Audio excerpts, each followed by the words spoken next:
পৃথিবীটা যতটা না কঠিন, তার চেয়ে অনেক বেশি কঠিন এই পৃথিবীর মানুষগুলো। জীবনের পথে হাঁটতে হাঁটতে আমরা সবাই বুঝে যাই, পাথরের রাস্তা যতটা না কষ্ট দেয়, তার চেয়ে বেশি ব্যথা দেয় মানুষের আচরণ। পৃথিবী তো তার নিয়মেই চলে। সূর্য ওঠে, রাত নামে, বৃষ্টি হয়, রোদ লাগে।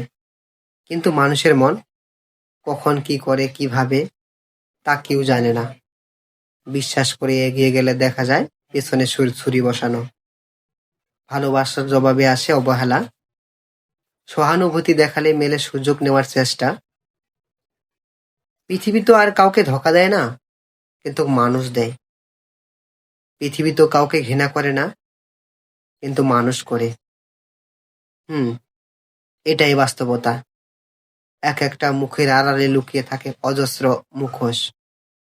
জীবনের একটা সময় এসে মনে হয় পাহাড় কঠিন না, মানুষের মনটাই সবচেয়ে কঠিন। বৃষ্টি ঠান্ডা করে শরীর, কিন্তু কিছু মানুষ ঠান্ডা করে পুরো হৃদয়। তবুও এই কঠিন পৃথিবীতে নরম মন নিয়েই বাঁচতে হয়, কারণ সব মানুষ একরকম নয়। কেউ কেউ এখনো ভালো থাকে, যারা নিজের মতো করে সুন্দর করে তোলে এই তিক্ত পৃথিবীকে। সেই মানুষদের জন্যই হয়তো আজও পৃথিবীটা অন্ধকার নয়। তাদের মতোই হোক আমাদের চলার পথ, সহানুভূতিতে, ভালোবাসায় এবং সত্যিকারের মানবতায়।